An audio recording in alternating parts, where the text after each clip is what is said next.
Halo adik-adik, sebelumnya kakak mau ucapkan selamat tahun baru ya. Semoga di tahun yang baru ini kita semua diberikan kesehatan dan juga selalu dilindungi oleh Tuhan.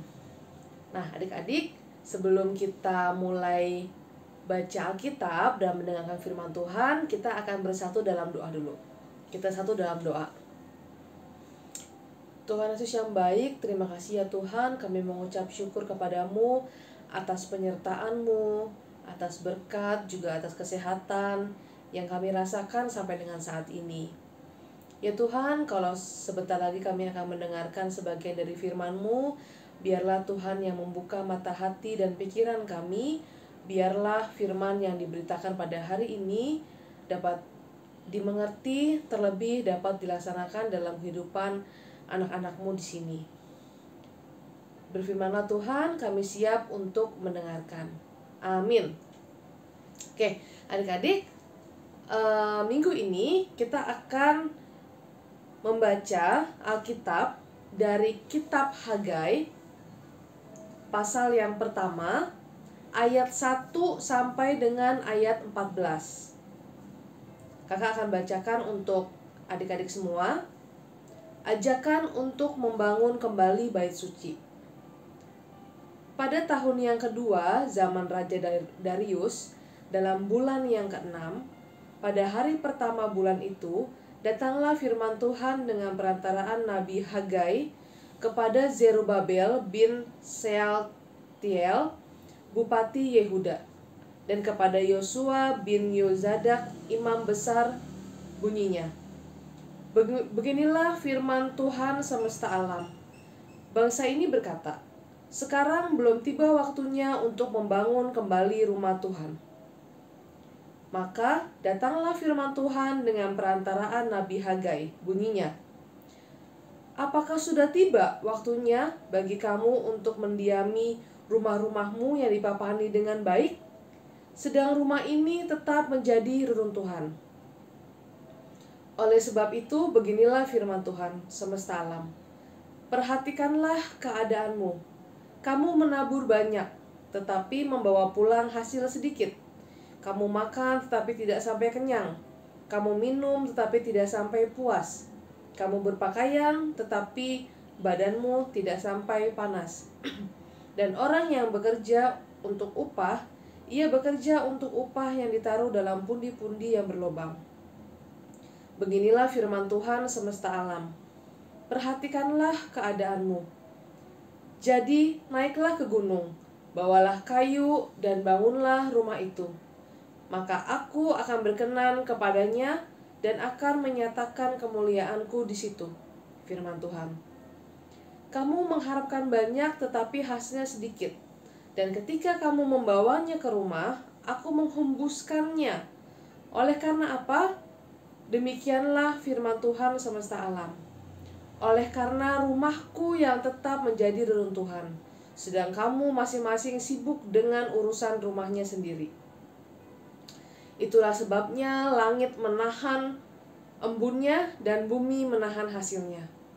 Dan aku memanggil kekeringan datang ke atas negeri, ke atas gunung-gunung, ke atas gandum, ke atas anggur, ke atas minyak, ke atas segala yang dihasilkan tanah, ke atas manusia dan hewan, dan ke atas segala hasil usaha. Lalu Zerubabel bin Sealtiel dan Yosua bin Yozadak, imam besar, dan selebihnya dari bangsa itu mendengarkan suara Tuhan, Allah mereka, dan juga perkataan Nabi Hagai, sesuai dengan apa yang disuruhkan kepadanya oleh Tuhan, Allah mereka. Lalu takutlah bangsa itu kepada Tuhan. Maka berkatalah Hagai, utusan Tuhan itu, menurut pesan Tuhan kepada bangsa itu demikian, aku ini menyertai kamu, demikianlah firman Tuhan. Tuhan menggerakkan semangat Zerubabel bin Sealtiel, Bupati Yehuda, dan semangat Yosua bin Yozadak, imam besar, dan semangat selebihnya dari bangsa itu.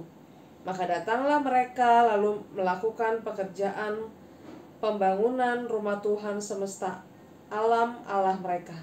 Ya, adik-adik, Bahan Alkitab yang tadi sudah kita baca itu bercerita tentang Nabi Hagai.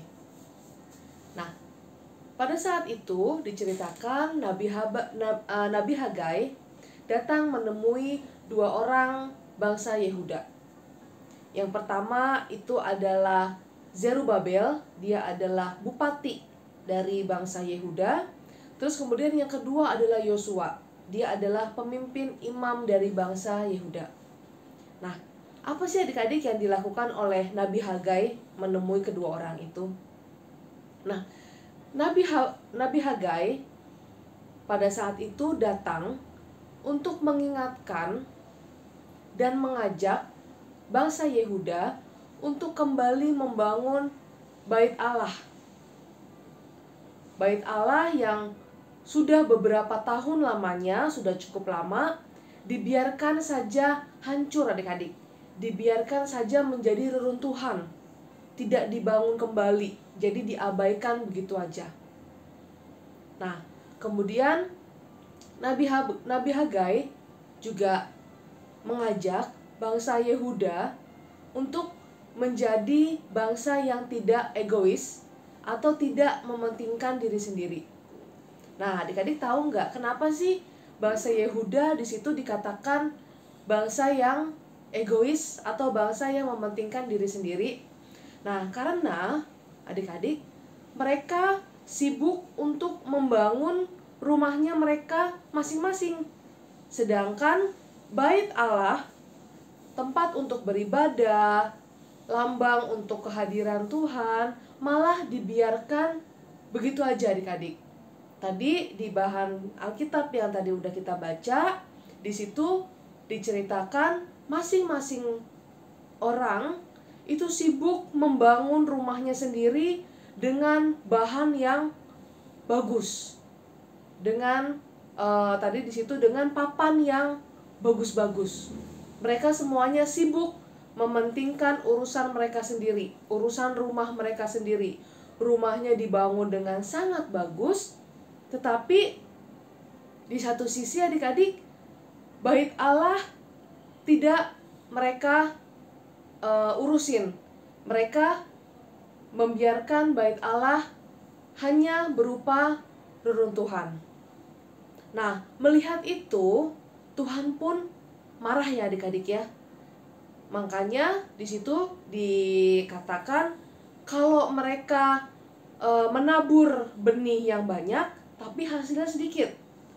Berarti ketika mereka bertanam, bercocok tanam gitu adik-adik ya, mereka nanam banyak nih, tetapi yang mereka bawa pulang atau hasilnya tuh cuma sedikit adik-adik. Mereka makan tapi nggak sampai kenyang, mereka minum tapi nggak sampai puas. Sampai akhirnya juga Tuhan mendatangkan kekeringan di bangsa itu. Nah, adik-adik, mendengar itu semua, akhirnya takutlah bangsa itu adik-adik. Bangsa itu akhirnya menjadi takut dan akhirnya mereka pun menjadi sadar adik-adik.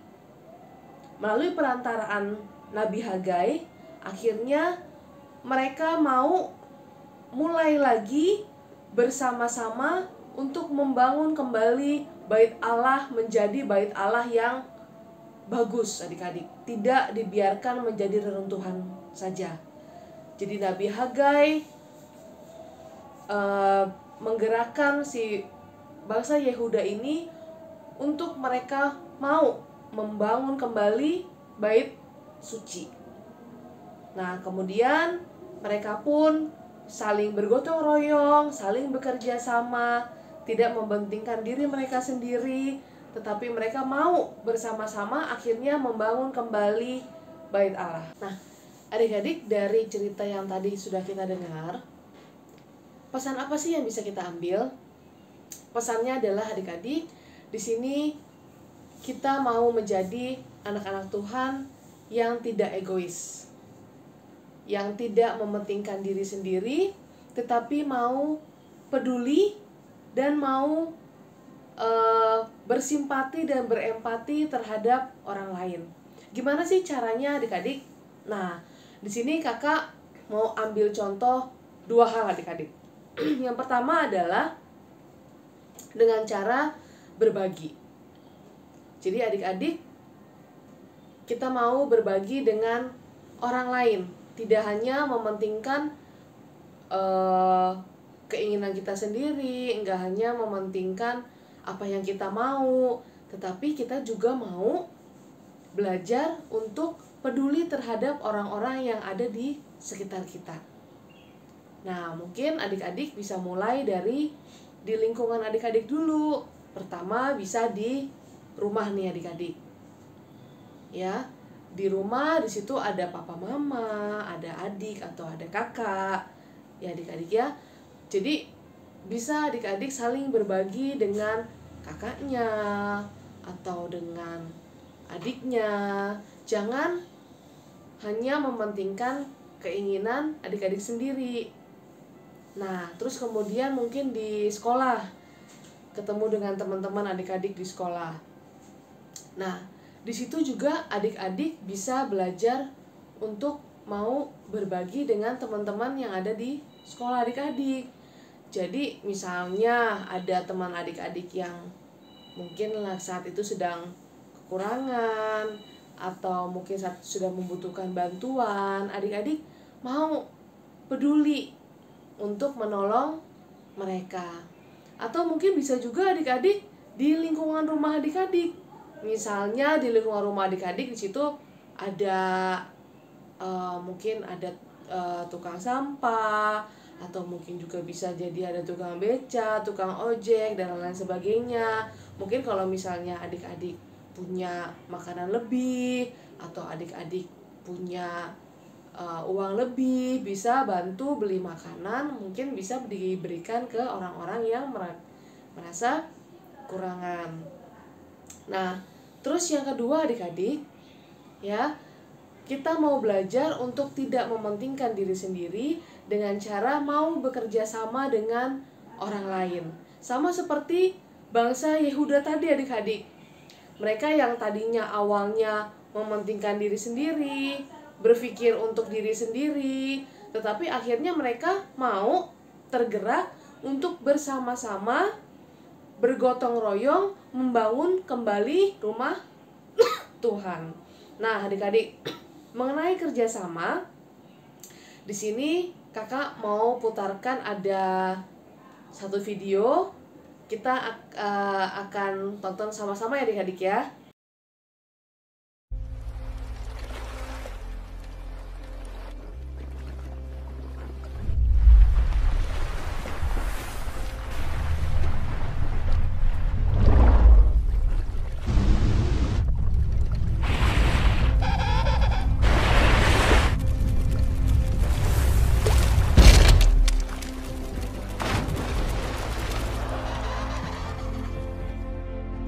Okay, come on, everyone behind schedule. You know what's gotta be done. Move it, move it, move it. Hey, you there, pick up the pace. You're falling behind.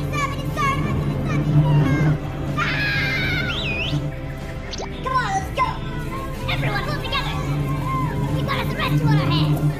You there. Here we go.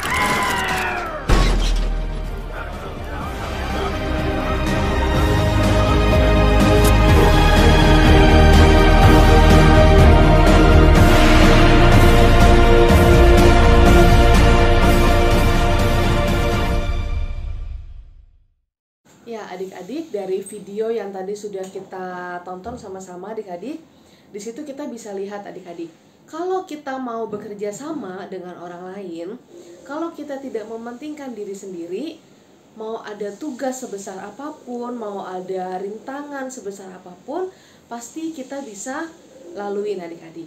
Nah, contohnya adik-adik kalau di rumah nih, biasanya siapa sih yang suka bersih-bersih rumah?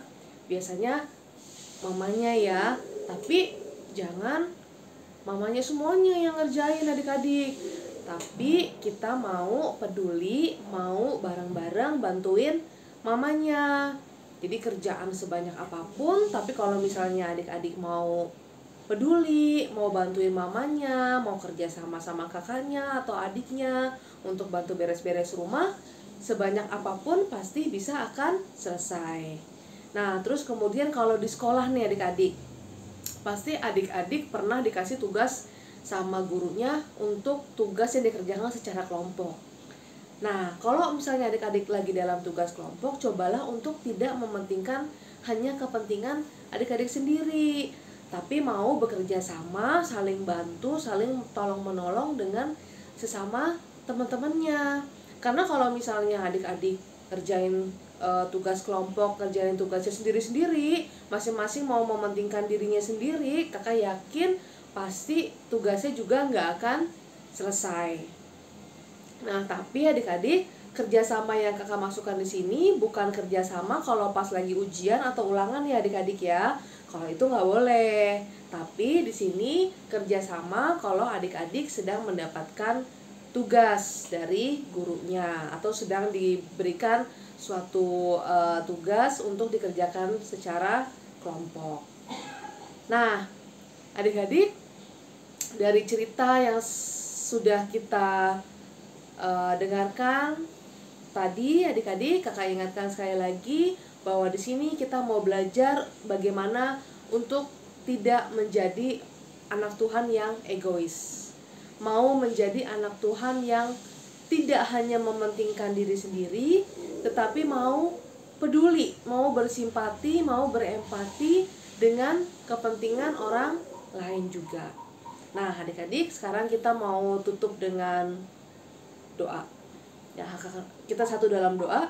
Tuhan Yesus, kalau tadi kami sudah mendengarkan sebagian dari firman-Mu, ya Tuhan, biarlah Tuhan yang juga mengetuk hati kami ya Tuhan, untuk menjadi anak-anak Tuhan yang tidak egois, untuk mau menjadi anak-anak Tuhan yang mau mementingkan juga kepentingan orang lain, mau berbagi, juga mau peduli, juga mau bekerja sama dengan orang lain.